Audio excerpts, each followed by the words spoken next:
everybody, and welcome to this sixth episode in this third season of A Justice Seeking Church here at Shoreline Methodist Community.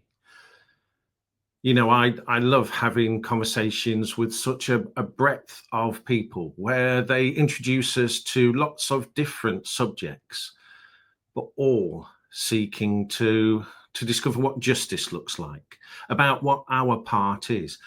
And you know, we always ask of ourselves, of you. So in response to the gospel, in response to what we hear, what is ours to do? So I'm going to bring our guest on for tonight. Alex, how are you doing? I am good, thank you.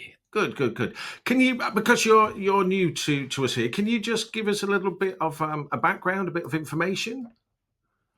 Absolutely. So I am a minister in the United Reformed Church tradition, but I currently work for the Methodist Connectional team for the Joint Public Issues team. And I'm really a public theologian, and what I love doing is speaking and writing about faith and justice and finding ways really to bring lived experience into how we talk about theology and justice. Brilliant.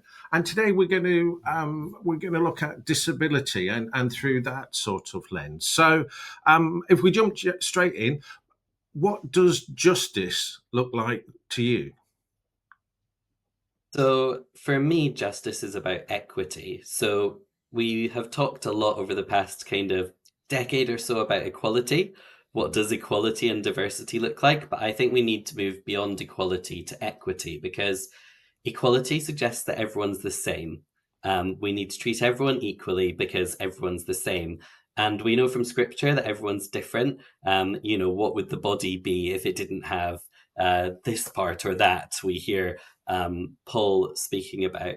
And for me, as you can probably see from the back of the screen, you'll be able to see my wheelchair there, because I'm a full-time wheelchair user, so it's over there. And that means that for me, I don't experience equity in the UK. We live in a country where there's over a 40-year wait for an accessible home. We're looking at potential benefit cuts. There's going to be a possible tax on mutability in the budget. And that's just on top of all of the little day-to-day things that make life quite tricky for disabled people in the UK. So I really think that God values every person as made in God's image, and that image is best expressed when we're working together through dialogue to improve life for every person. And to me, that relies on equity. Yeah. And how do we celebrate that difference? And embrace it. Okay. So how do you think we can Absolutely. work towards equity? Sorry. How do we work towards equity? Yeah, absolutely. So I was just thinking of quite a simple example, well, simple for me at the moment, of equity, which is mutability, which you viewers will probably have heard in the news that, lots of people are annoyed about disabled people supposedly getting free cars. We definitely don't, and I'm about to write a blog about that, so you'll be able to see that when we give you the link a little bit later. But the thing about mutability is one of the reasons people get annoyed about it is they don't realize that as a wheelchair user, I need a different car. Yes. So equality would be everyone being able to afford and buy the same basic car. The problem is that since I've been a full-time wheelchair user, I can't use the same type of car that I used to use. I need a different type of car. And that different type of car, unfortunately, is very expensive. And that's where a solution needs to be put in, that both solves that and meets others' needs. And the reason Mutability works quite so well as it does is because it's actually a charity that makes money Okay. out Okay. of these cars. So once we're finished with a car, it gets sold on the private market. So you get your Mutability car for 3 years and then it's sold. So for me, it's solutions like that that we need to look for in everyday life. How can we do something that creates equity by kind of leveling up that gap between what one person needs and what another person needs, but that also actually works for the common good of all of us. I think the real challenge at the moment in the UK is that equity can only start with truth. And often there are myths told about people to other them in order to, well, for all sorts of political reasons. But I think that really takes away from equity. So, for example, what most people will have only heard or seen about the Motability situation is, well, it costs the government lots of money. And that's simply untrue. Yeah, yeah, yeah. Again, I think one of the strands that we have through actually across all the series of Justice Seeking Church here is what is it people need to flourish? What is it that people need to be the very best version that they can be? And again, as you said, we all need something different, but surely God calls us all to enable all our siblings in Christ to flourish. And your needs are different to my needs. And again, as you were talking, I read a little note going, yeah, we really need help with understanding about need versus want, Mm, because they're very different, aren't they? absolutely.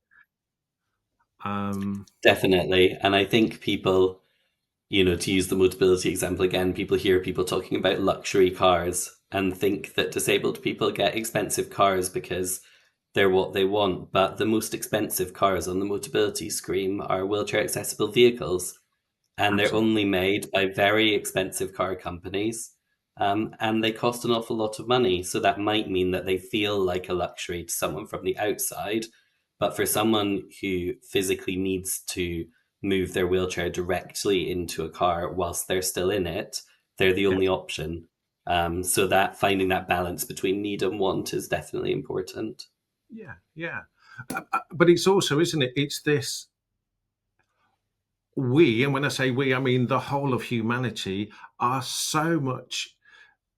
It's just so much better if you can flourish because all people flourishing makes all of our lives better, makes the whole of creation just better, rather than diminishing those that aren't the same or aren't as full.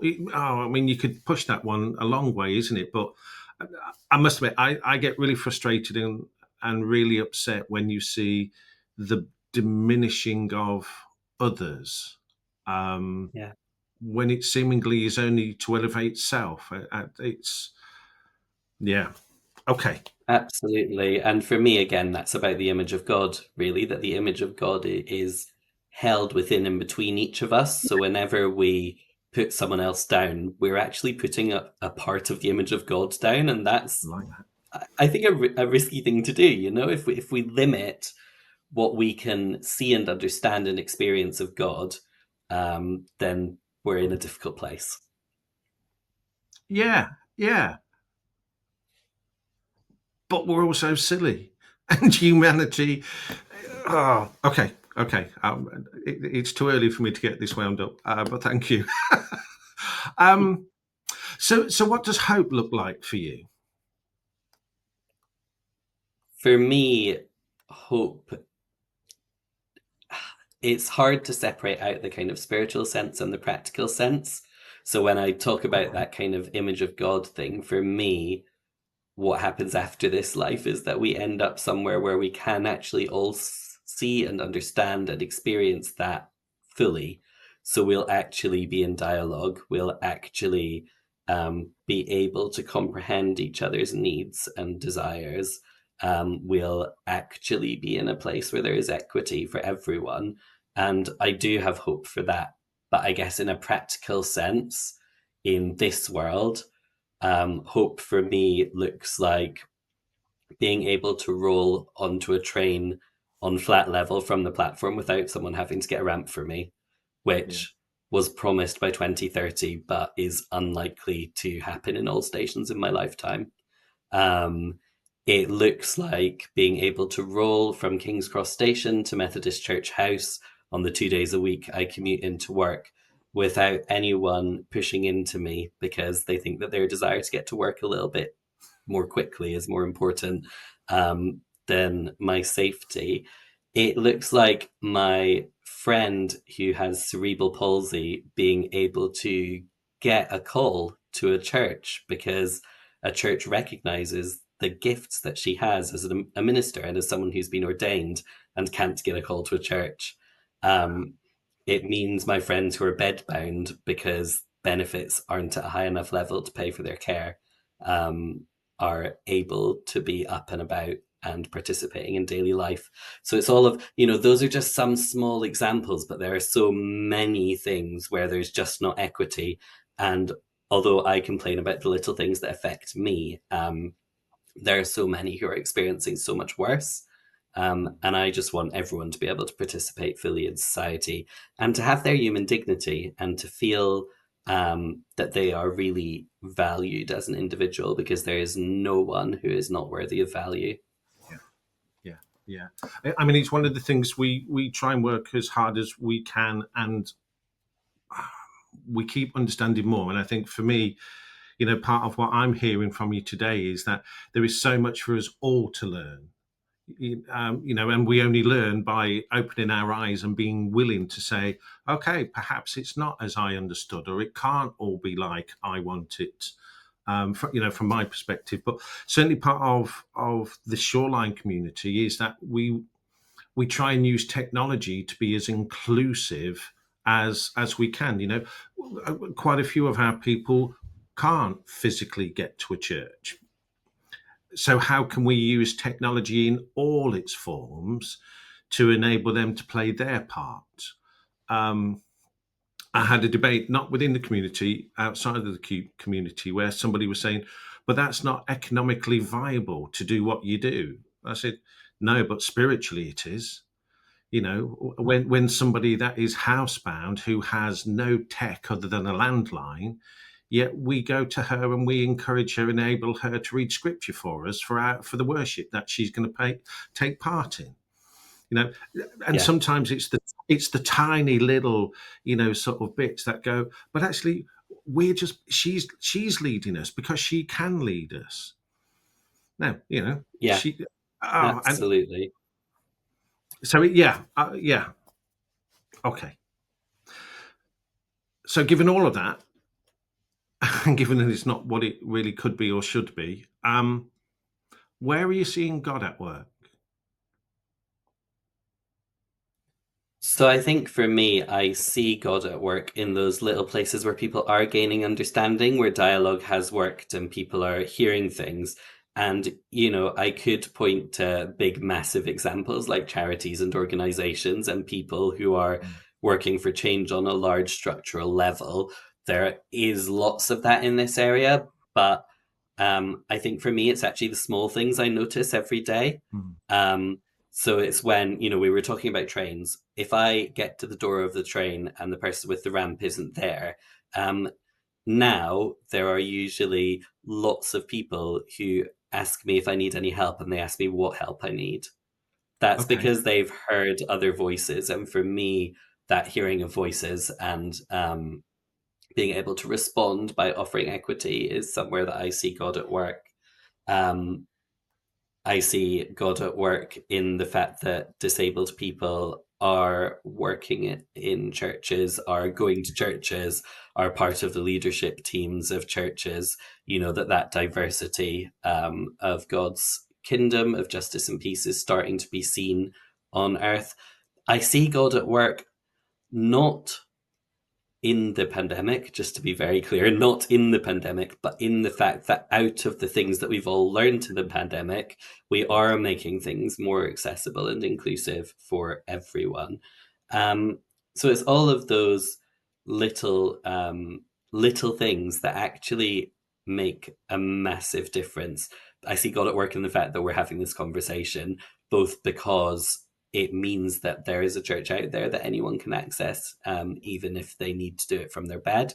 But also because I see a church that wants to speak about justice. And that's not universally the case, but it's good to see God at work where it is.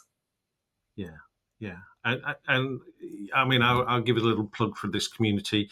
You know, people access our worship, yes, on using technology, Facebook, YouTube, Zoom, but actually we also make sure people can access it on the landline. You know, we have a number of our people with no technology other than landline, and certainly most of our resources are also available on paper.